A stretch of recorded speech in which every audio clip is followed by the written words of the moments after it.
This is what I need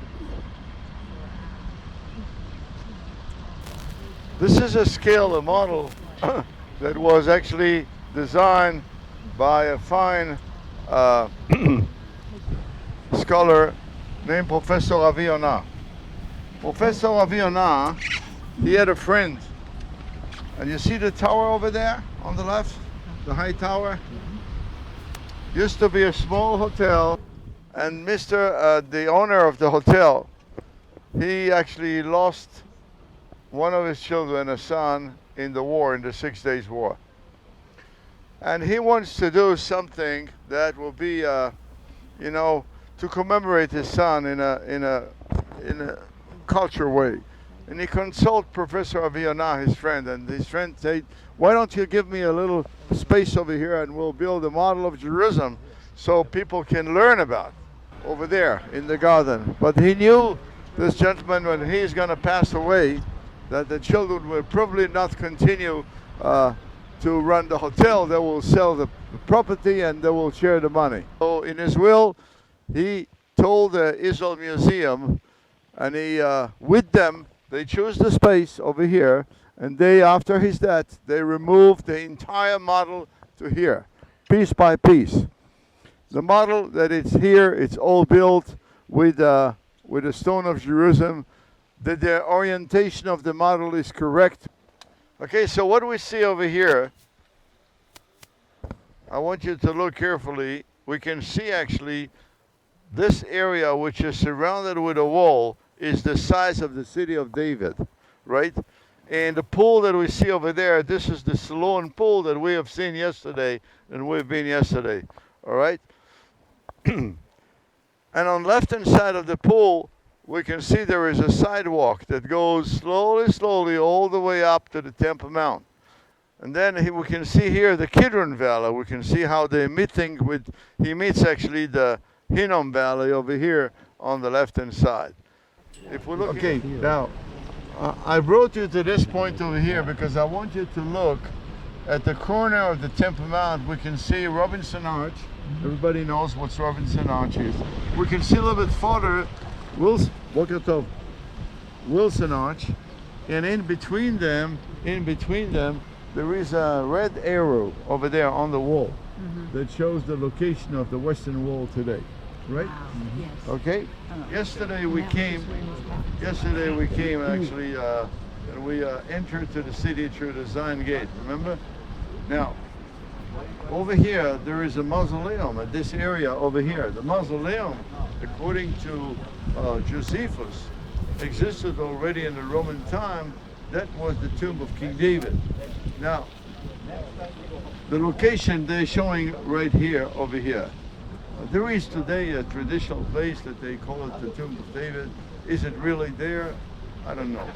But one thing for sure, on Mount Zion, pilgrims are coming so many years to respect actually the Tomb of David over there.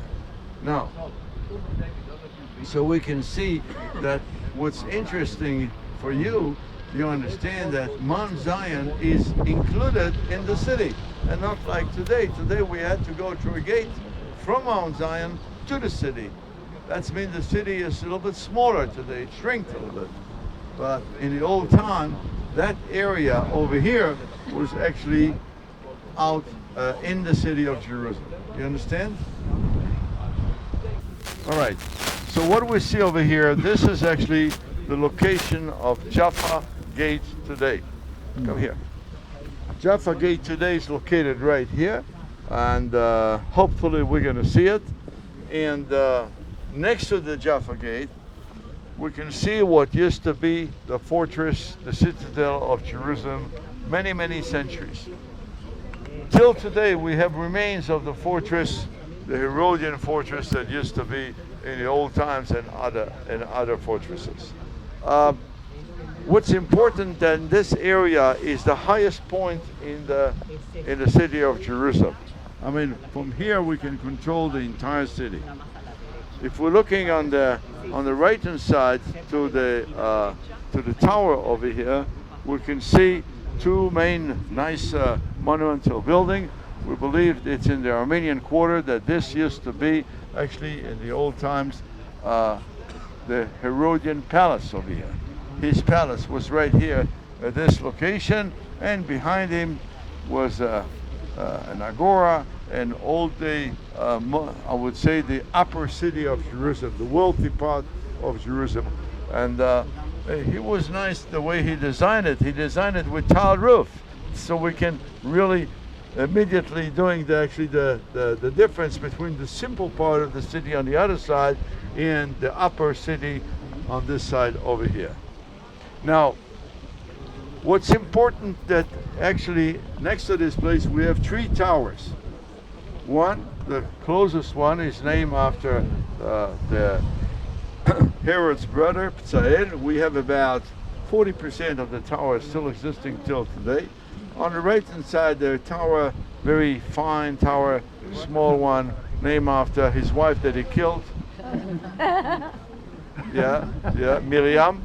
And another one behind it, over there, named after Roman friend Hippocrates. Now, Jerusalem developed from the city of David, we said about 10 up to 12,000 people, till the arrival of the Romans. That was the size of Jerusalem right here. And about 28,000 people lived in that time in Jerusalem. Then Herod comes, and then the extension of the city almost double. If we're looking, what we see over here, we can see there is a wall that goes straight. I would call it, we call it the first wall. And then we can see what's called the second wall. That's the extension of Jerusalem, and we believe about that time, about 45,000 people lived, including everything, in Jerusalem. So this is actually in the time of Herod. So we're going to walk tomorrow the Via Dolorosa. The Antonia Fortress is the big fort over there with the 4 towers. Probably the place that the trial of Christ was over there. And from there he was escorted by the Roman guards to Calvary out of the city of Jerusalem 2,000 years ago, which is in the city today. So the Holy Sepulchre location is out of the second wall over there. You see a few piles of stones over there? This is the area that used to be Skull Hill, Golgotha, and actually over here. Take your eyes to the left over there, out of the second wall, and then you can see another pile of stones over there. Gordon's Calvary. And over there, we're going to be at the Garden Tomb. The third wall is over here. That's already built by Agrippa, first and second. How many people lived here in Jerusalem? This was the most extension of Jerusalem, 80 up to 85,000 people. Jerusalem, the old city, never came to the size that we see over here. So we are walking close to the Hinnom Valley.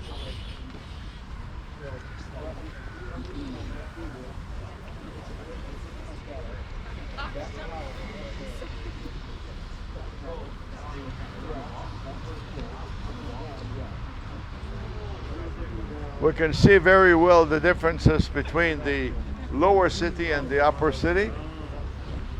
We can see the Siloam Pool, the Tirapion, Cheesemaker Valley, Robinson Arch, the corner where we talked about the trumpets yesterday. And now we are walking close to the Kidron Valley to the eastern gate.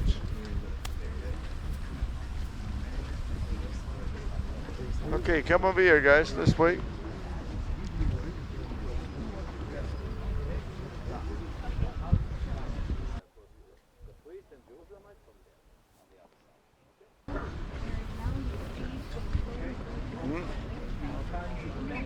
Yeah. It's a good model. It's amazing, huh? And it's so helping understanding Jerusalem. Please, everybody, come over here.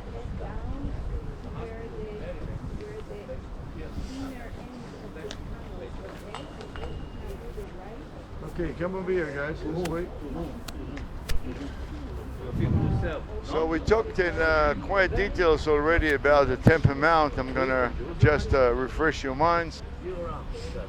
I want you to have a look at the eastern gates. The eastern gates, the mercy gates. This is the gate that Jews and Christians believe that the Messiah will cross this gate on Day of Glory, right here. And then we can look above, look at the size of the Temple Mount, and look at the courts, the two courts, the one on the left and one on the right.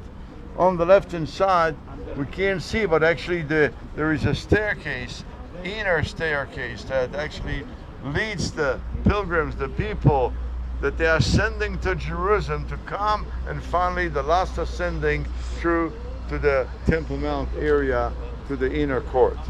Remember what I said yesterday about actually the area that Gentiles were allowed, because my house shall be a house of all nations, as it's written, allowed this area on the left hand side. There is a white fence over there. That was the limit, actually, the limit for women and for the Gentiles over there. And then we can see the Holy of Holiness. And inside the Holy of Holiness there is a golden gate inside. And inside was the Ark of Covenant with the laws, and only one person would go in and out, is actually the high priest in the Day of Atonement. On the first section there are four corners. That was the corners of the sacrifice, the public sacrifice over there. Okay. So you understand the amount of sacrifice with thousands of people that they were coming to the temple here. You need a lot of water to wash everything, and we understand all the subject that we covered about water in the temple, the channel that we saw yesterday. And actually, there were two big pools over here, one in the north, one in the south. Those were actually collecting water from the hills. Also a water supply to the temple for all the ritual demands of the temple. We can see the Antonia Fortress, a real big structure over here. A little bit exaggerated to have some guards over here in such a fort over here next to the Temple Mount. That is the place that probably Jesus was trialed inside. And then from there, through the city, escorted by the Roman guards, and going to Calvary. Either to Gordon's Calvary or either to the Holy Sepulchre. Both places are out of the city of Jerusalem 2,000 years ago. The model that it's here, it's all built with the stone of Jerusalem. That the orientation of the model is correct. We are from east facing the west. The north is over there, the south is over there. And this is the view of Jerusalem, like Jerusalem was right before the destruction of Jerusalem at the year 70. In the last years, from 66, 67 and on, that was the maximum of Jerusalem. Jerusalem was really the extension of the city. We can see here, we believe that in this extension of the city at that time lived more than 80,000 people in Jerusalem. Jerusalem, the old city, never came back to the size of what you see now. But we're going to learn about everything over here. I want you to look relatively to the city, the size of the Temple Mount. Look at this temple over here. Look how nice and big was the temple relatively to the city. Now, Professor Avi-Yonah, he relied on excavations and on scriptures, Bible, exterior scriptures, Roman scriptures, Josephus Flavius, and finally he collected all the information and did this beautiful scale that we see over here. So we're going to surround the scale slowly, getting closer, and learn about all the different places that have been there relatively to what we see today. Okay? All right. The scale is built 1 to 50,000. 1 inch over here, 50,000 in real. Okay?